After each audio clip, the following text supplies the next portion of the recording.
Pessoal, bom dia. Turma aí de Geografia Política, já faz um tempo que a gente não se vê, né? Então vamos tentar retomar aí essa atividade à distância e retomar a aula onde nós paramos. Então vou colocar aqui os slides e a gente vai seguindo aqui a aula. Espero que dê tudo certo. Mais ou menos onde a gente havia parado, né? A aula passada, a gente tinha parado aqui nessa contextualização que a Iná Castro estava dando, né? Sobre, primeiro, a relação que a gente já tinha visto, né? A relação entre geografia e política, né? Depois, a contextualização da geografia política, consolidação do Estado Nacional, expansão, período do imperialismo. E aí ela vai entrar no contexto da formação dessa geografia política e ela chega no Ratio, né? O Ratio vai ser importante para a formação dessa geografia política moderna. Então a gente tinha parado ali mais ou menos no Ratio, né? Que ela vai fazer uma comparação, não é isso? Entre o Ratio e o Maquiavel, não é? Então a gente tinha parado mais ou menos nessa parte, né? Ela faz a comparação. Assim como o Maquiavel, ele separa, né, como ela colocava lá uma moral comum, uma moral política, né? Ela coloca que o Ratio, ele também, ele fez uma opção política, né? De escolher a formação de um Estado Nacional, né? Em detrimento da questão da soberania e autonomia dos povos, né? Defesa dos povos, o combate à desigualdade entre as nações. Não, ele está preocupado naquele momento, né? No contexto histórico dele de formação da Alemanha, né, a unificação da Alemanha e consolidação desse Estado alemão.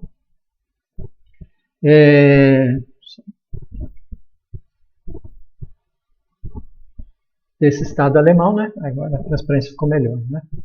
Então ele faz essa opção que ela compara com Maquiavel, né? Uma posição mais entre aquele idealismo na política e o realismo, né? Ele faz uma opção realista da consolidação do Estado alemão. Ele, como ela coloca, ele vê no sentido de um bem maior a formação de um Estado alemão, né? E não a moral da humanidade e assim por diante, né? Não, ele faz opção por essa moral política, né? Um pragmatismo político que ele vê como mais importante, então, essa consolidação do Estado alemão. Então, a geografia dele, a geografia política, dentro daquele contexto do século XIX, embora eles propõem, claro, fazer uma geografia científica, né? Dentro daquele projeto maior dele de ciência, mas ao mesmo tempo tem um conteúdo ideológico, né? Toda a produção acadêmica dele, mas principalmente na geografia política, né? Isso é nítido nos textos, né? Quando a gente lê aí do geografia política do Ratio. Então era isso, né? Essa meta, como eu estou colocando aí, né? Uma meta, o Estado alemão legitimado pelo seu solo, né? Uma integração entre sociedade, território, né? E o Estado fazendo essa ligação, né? O Estado nesse sentido orgânico, né? De um organismo que ele colocava, né? Que ia propiciar essa ligação aí. Então, ela faz essa comparação com Maquiavel, né? No século XVI, que está enxergando no contexto histórico dele do século XVI, né, a unificação italiana, a importância de um príncipe que unificasse, né, estaria acima dessas divergências políticas, interferência de outras nações no território que formaria a Itália, né, e o contexto dele de um Estado absolutista, a formação de um Estado absolutista, né. Já o Ratzel, embora forme um império alemão, né, uma monarquia, né, mas ele via a formação de um Estado nacional. Então, o nacionalismo seria fundamental, né, para a unificação desse território, né, nessa integração entre sociedade e território, né. Então, o Estado conduziria esse processo, promovendo o nacionalismo e o ensino, né, o ensino público difundido, né, aí nessa recém-Alemanha vai ser muito importante para essa consolidação desse Estado. Né? Então foi mais ou menos aí que a gente tinha parado a última aula. Né? Agora ela vai retomar um tópico, né, apoiada no Giovanni Arrighi, lá ao longo do século XX, né, que ela faz esse debate tem esse debate, né, entre uma concepção de capitalismo, né, ou territorialismo. Então ela coloca, né, o Ratzel nesse contexto aí da de expansão, consolidação e expansão do Estado alemão, né,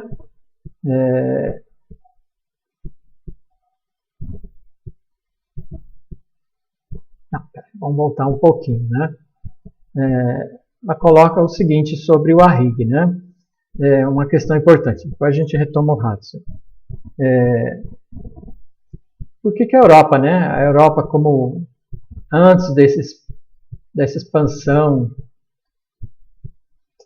comercial, marítima, desse capitalismo na Europa, né, como o Mackinder até falava, né, a Europa como um apêndice da Ásia, né, vinha de séculos de feudalismo, atraso, fragmentação política, né,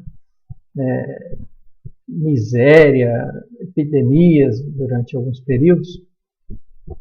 Como ela ascende, né, a tomar a liderança no mundo, né, na expansão do capitalismo mundial. Né? Então sempre tem esse debate. Né? Quais os processos que levaram a Europa a assumir essa liderança, né, no conjunto desse capitalismo mundial. Né? Então, vai colocar dois fatores. Né? Essa aliança do Estado com o capitalismo que está se formando, né? O capitalismo comercial, bancário e depois industrial, né? E um contexto também de grande competição, né? Fragmentação política da Europa e competição entre os Estados-nações que estão consolidando o capitalismo e vão buscar o expansionismo, né? O capitalismo, a gente vai ver lá no Wallenstein, né? Ele já coloca que o capitalismo, Marx também já falava isso antes, né? Claro, o capitalismo ele tem já potencial dele, ele já nasce como mundial, né? A mercadoria se expandindo, né?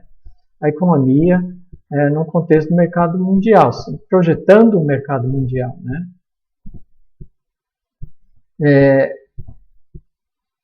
Então o Arrighi, né? Ele coloca que dentro dessa lógica expansionista tinha duas concepções, uma mais de capitalismo e outra de territorialismo. Né? O que ele quer dizer com isso? Né? Ela coloca aí como lógicas opostas de poder, né, desse expansionismo. Né? Então, o territorialismo aí que ela coloca era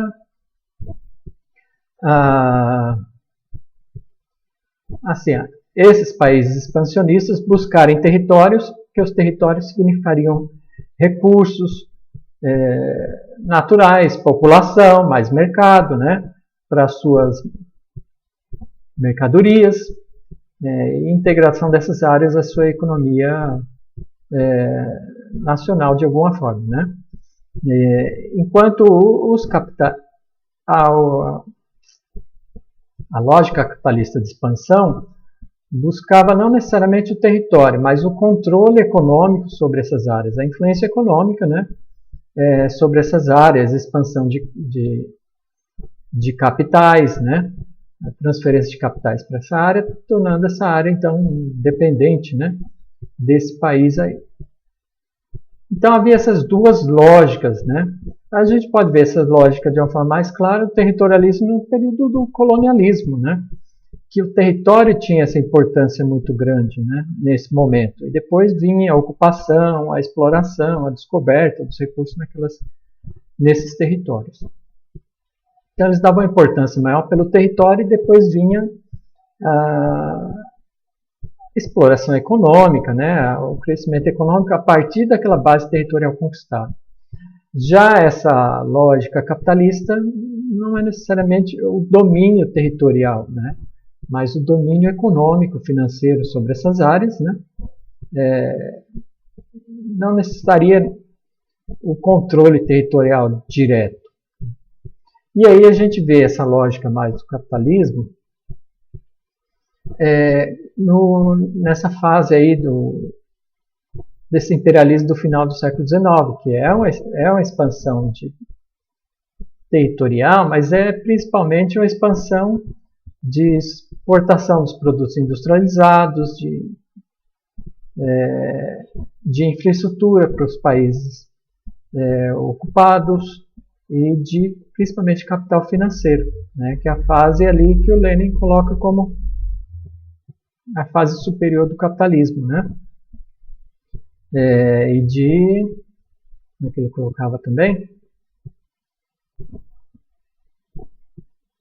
A fase monopolista do capital, né.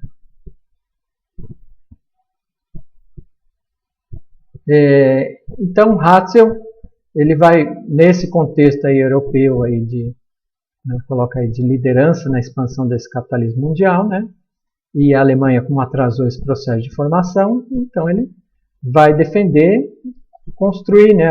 Coloca, reuniu, né, esse aparato teórico disperso, implícito sobre o Estado como intrinsecamente geográfico, não é isso? E vai dar essa construção, né, intelectual, através da geografia, da legitimação desse Estado que vai se formar. Sobretudo o contexto dele da Alemanha, né? O que mais aí que é importante? Bom, e aí ela vai colocar também que esse contexto, né, do formação do Estado Nacional, a monopolização da política pelo Estado Nacional, né,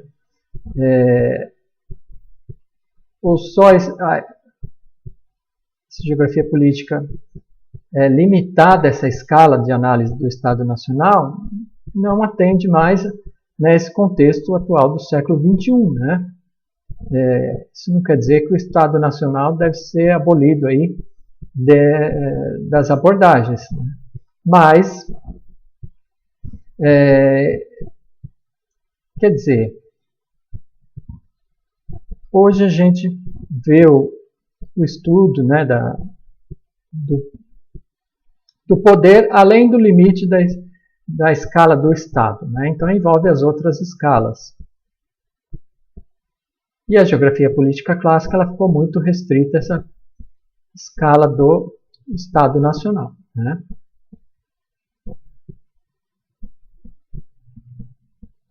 E aí ela vai fazer uma crítica, então, à geografia que vai surgir, como o Rafestan, na década de 80, que vai propor a geografia dos poderes, né? Que eles acabaram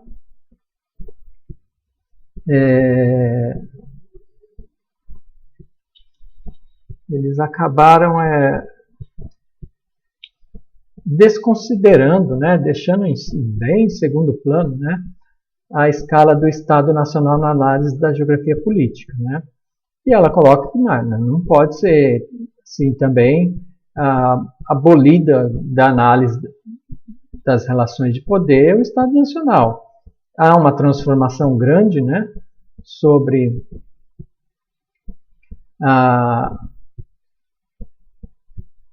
abordagem que vai além da escala do poder nacional, né, a formação de outros poderes, mas que o Estado ele é um agente importante aí nessa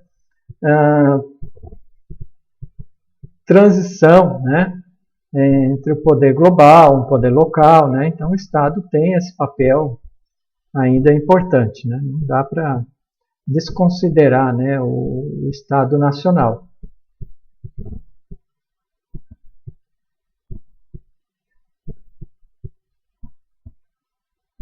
Olha lá, a geografia do poder empobreceram as análises dos fenômenos políticos territorialmente institucionalizados, né?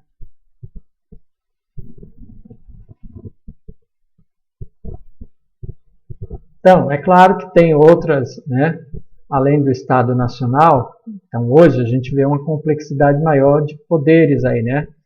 Como além as supranacionais, né? Ela destaca aí, ó, o Fundo Monetário Internacional, a Organização Mundial do Comércio, o Banco Mundial, né? Os blocos econômicos, os blocos militares. Mas, né, o Estado ele está presente, ele não desapareceu. Então, ele é um agente importante na negociação com todos esses órgãos de caráter mundial, blocos econômicos e a sua escala local, né? O Estado é esse grande intermediário. Então, ela defende que não deve desaparecer das análises da geografia política, simplesmente jogar fora o Estado, né? Já que uma vez que a geografia política clássica só considerou o Estado. Então, o que ela defende aí, né? A geografia deve retomar o Estado, né? Deve retomar a análise do Estado, né? Como um ator institucional, né? Importante, e considerar os outros atores sociais, né? Nas suas escalas diferentes aí, né? Desde a escala local, regional, né? A nacional, a continental e a global. Então, ela defende isso. Essa geografia no século XXI, ela tem que ter essa multiescalaridade. Bom, e aí a autora vai desenvolver mais aí então essa questão da geografia política contemporânea, né? Então ela colocava, né, como objeto, né, da geografia política, a política como a ação aí, né, de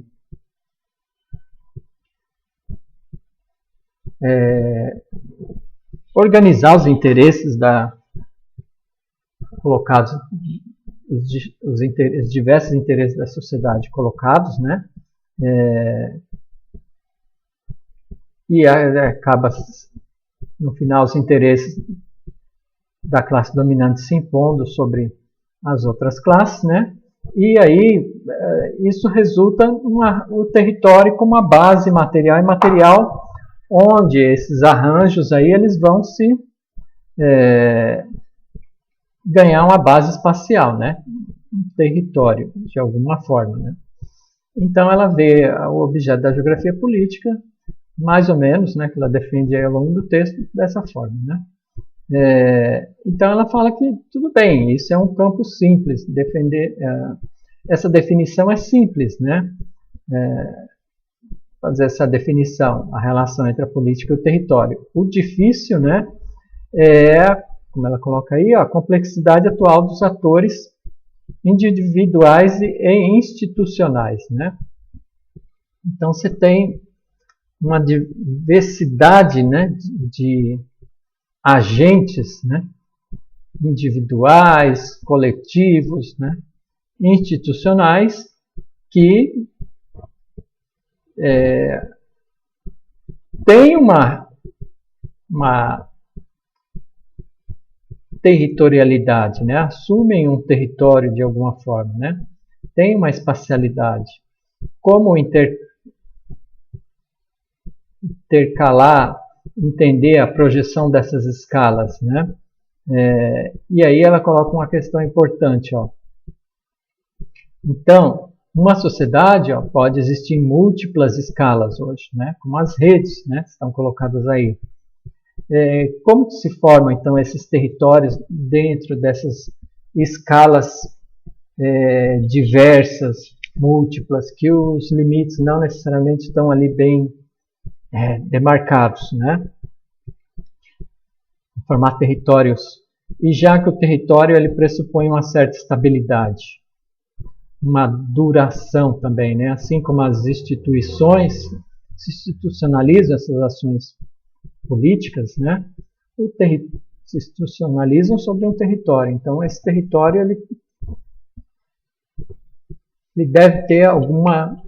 deve assumir alguma estabilidade, uma duração no tempo para que se institucionalizem ali as leis, as normas, né?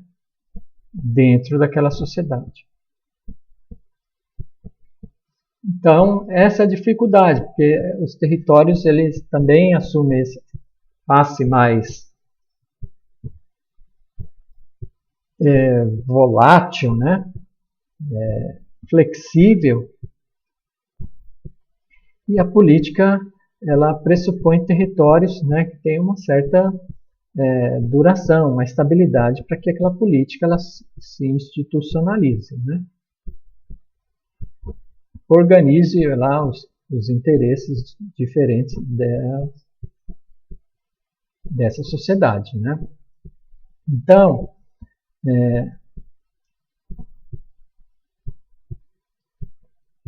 o que ela está se propondo aí, né? Ó, identificar o espaço político e as condições que diferenciam de outros espaços, né, dentro da geografia, né? Então, definir esse campo da geografia política, né, dentro dessa complexidade do atual aí, no século XXI, né, identificar, então, esse espaço político e como eles diferenciam aí dos outros espaços definidos dentro da própria geografia, né? Diferenciar, por exemplo, da geografia urbana, da geografia econômica, né, da geografia cultural. Então, o que ele tem de específico? Já que tem uma área que é a geografia política, não é isso? Então, e aí dentro dessa tensão, vamos dizer assim, né, ó, a condição do espaço político é não ser efêmero, né? Ela já tinha colocado isso nos tópicos anteriores, né, trazendo essa definição da Hannah Arendt, né, que esse espaço político ele tem que se institucionalizar, funcionar por um tempo, né, um poder ali colocado, né, ser legitimado. Então ele não pode mudar todo dia, senão esse espaço político não tem uma consolidação desse espaço, né, uma operação dele. Então a questão que ela busca é qualificar, né, como qualificar esse espaço político, né? No sentido de diferenciar dos espaços das outras áreas da geografia, né? Então ela vai defender, buscar aí duas diferenças, uma na escala, né? Como diferenciá-lo, né? Trabalhar as diferentes escalas que o poder opera, né? Nesse contexto de diversidade, né? Do mundo contemporâneo. E aí o campo que tentar delimitar esse campo da geografia política melhor. Então, primeiro, né? Que ela coloca sobre as escalas, né? Então, esse é o desafio, né? Tentar entender esses fenômenos em múltiplas escalas, né?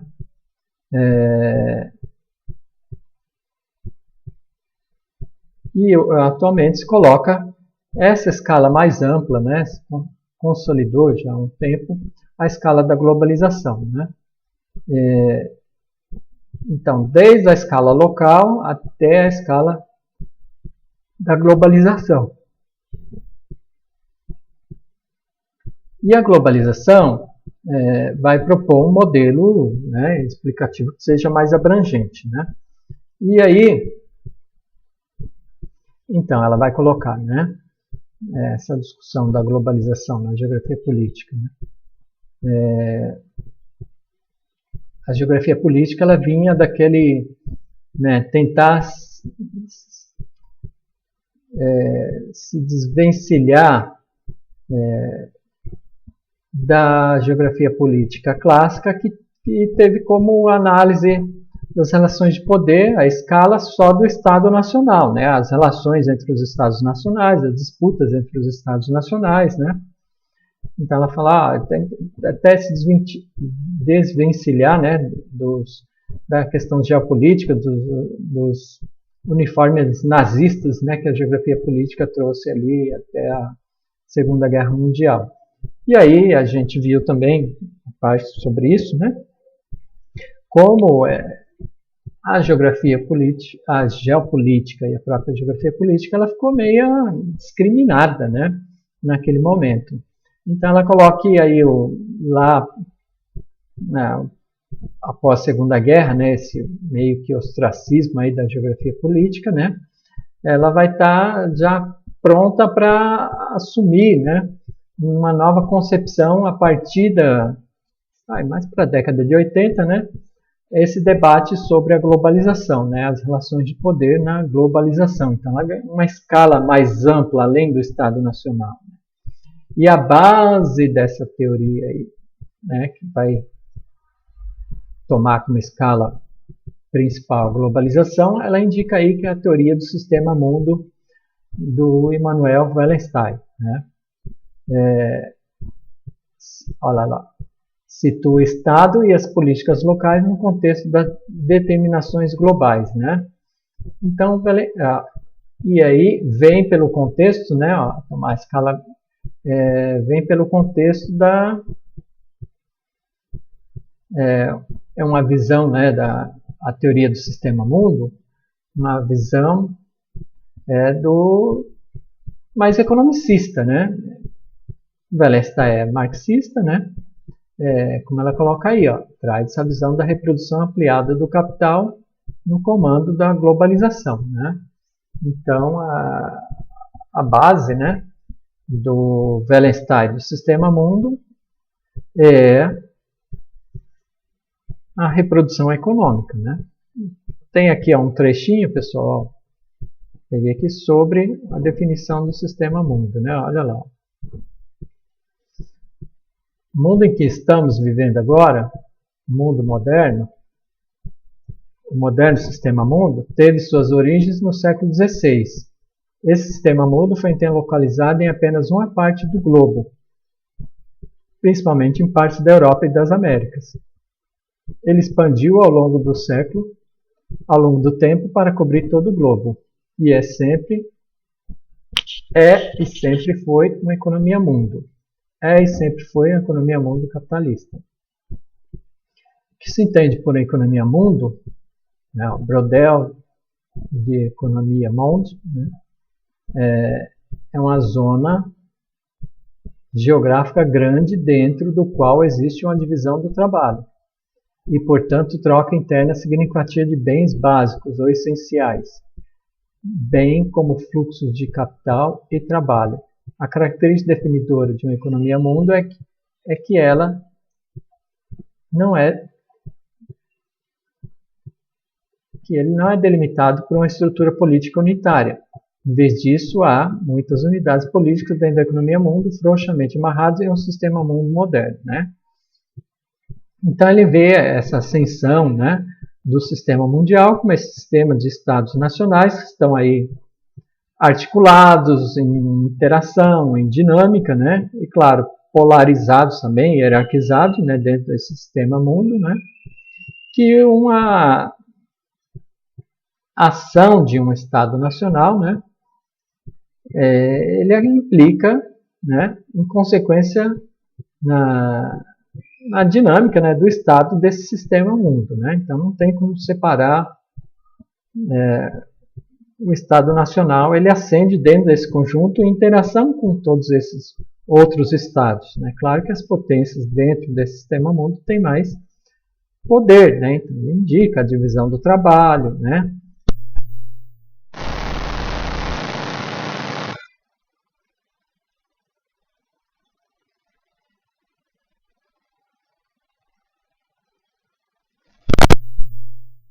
É, e também, né, que ela coloca aí no texto, né, há uma tendência, né, desse teoria do sistema mundo,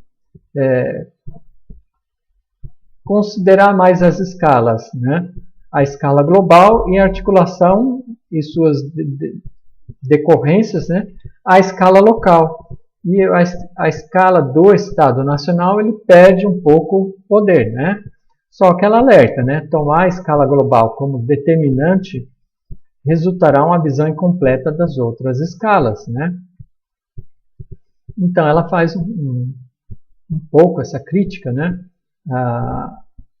Ao que a teoria do sistema mundo dá um peso maior à escala do global, né? Em relação com a escala local e as escalas intermediárias aí, regionais e nacionais perdem um pouco a sua influência, né?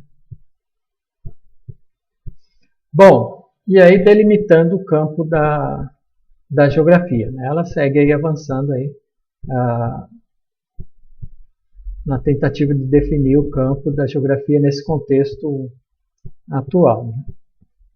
Olha lá, o espaço, né, que ela coloca. O espaço é uma dimensão inerente à vida social, né? Então, nós produzimos espaço, né? É inevitável, né? A ação social, né, ela produz espaço e reproduz espaço, né? E aí, ela quer encontrar como o fenômeno político cria uma dimensão própria no espaço, né? Existe essa dimensão própria do político no espaço? Assim como o econômico, o cultural, né?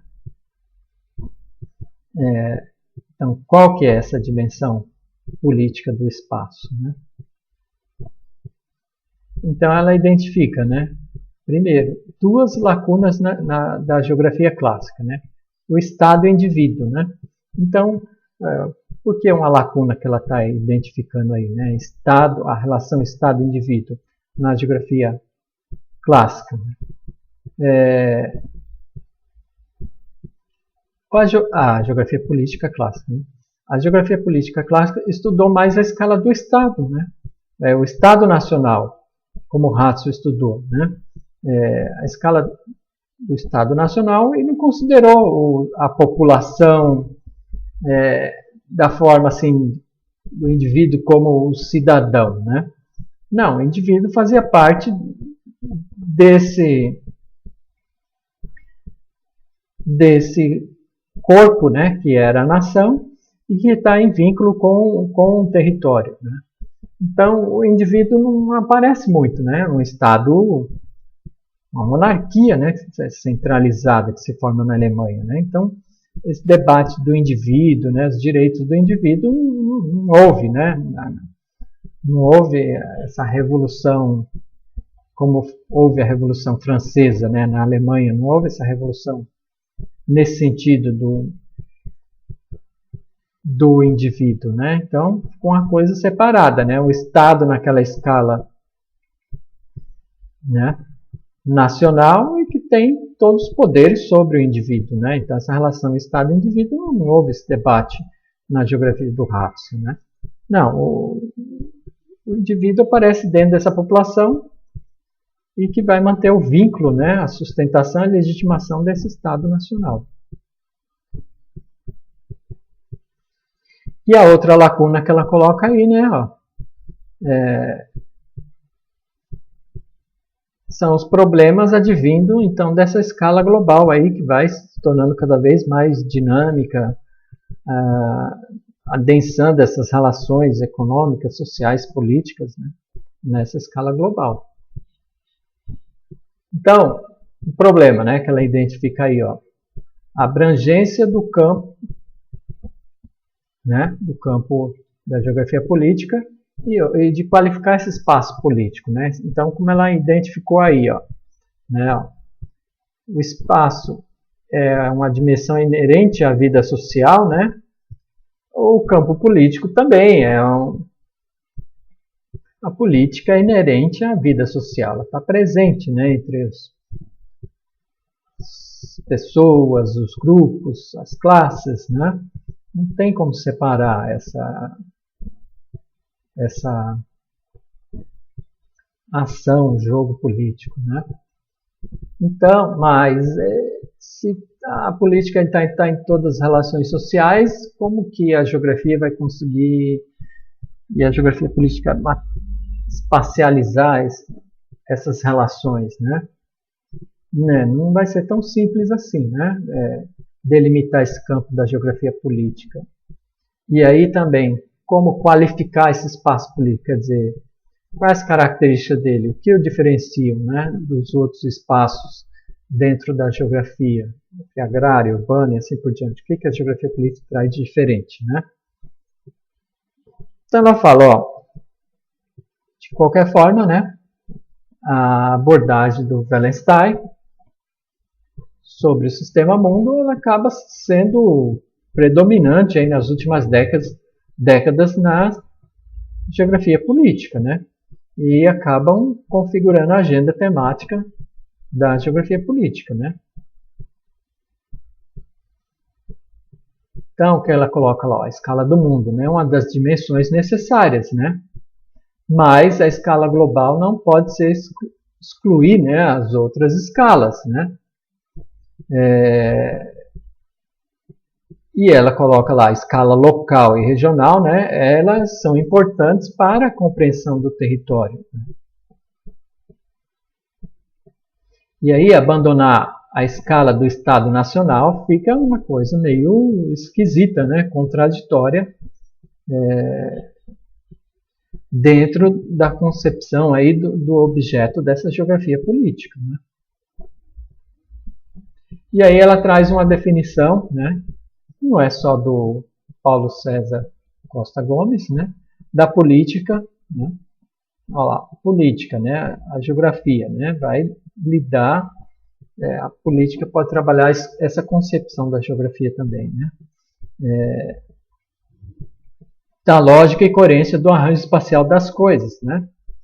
Então, como as coisas se organizam, qual arranjo, né? Que essas ações, as coisas assumem no espaço, né? E como elas interagem. Então, a política, a geografia política também vai nesse sentido também, né? Olha lá, o campo, né? Então, dessa geografia política. Os componentes geográficos das estratégias dos atores políticos e dos resultados de suas ações. Ó. Então, abordar, né, os componentes geográficos das estratégias dos atores políticos e dos resultados das suas ações. Né? Então, esse seria o campo, né, ela avançando aí na definição, né, de geografia política, né, abordar esses componentes geográficos dessas estratégias, desses atores políticos em interação, em dinâmica, né? E aí, ó, o espaço, né, ele é uma mediação importante, né? Coloca lá, ele é continente no sentido de conter essas ações, né?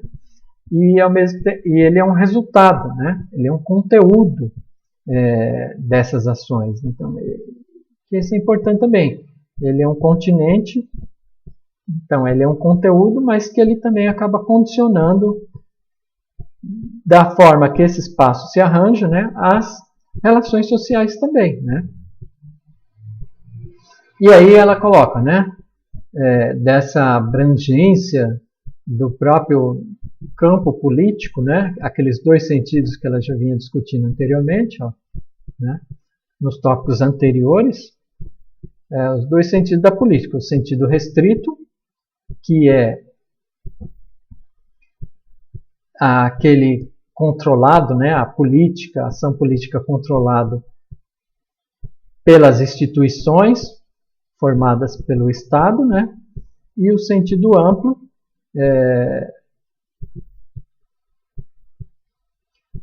que a política é inerente a todas as relações sociais, independente da esfera do Estado.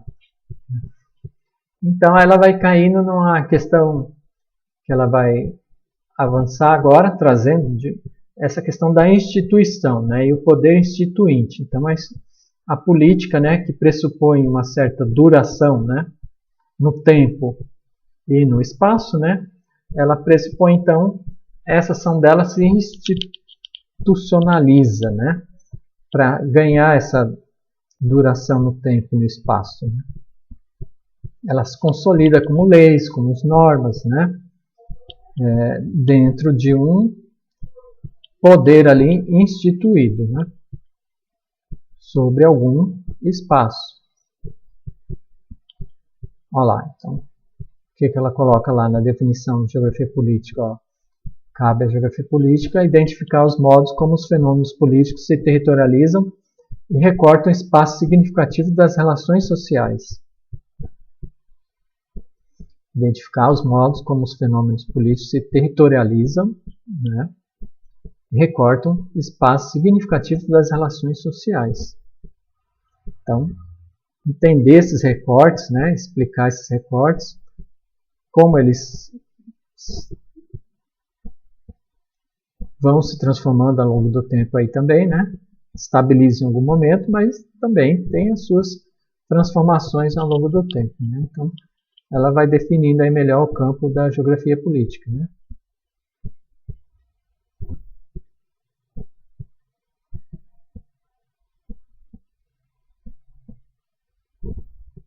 Como os fenômenos políticos se territorializam e recortam os espaços significativos das relações sociais. O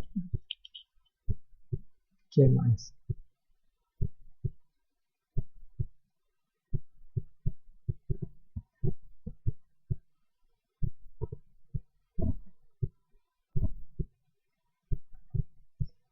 Pessoal, então vou parar aqui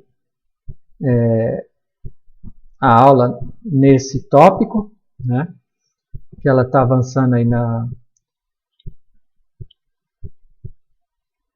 de entender essa geografia política na contemporaneidade, né? Fazendo toda essa análise histórica que ela foi colocando, né? Esse contexto onde quando a geografia política moderna se forma, né? No final do século XIX, a partir da Europa, até chegar, então, que ela tinha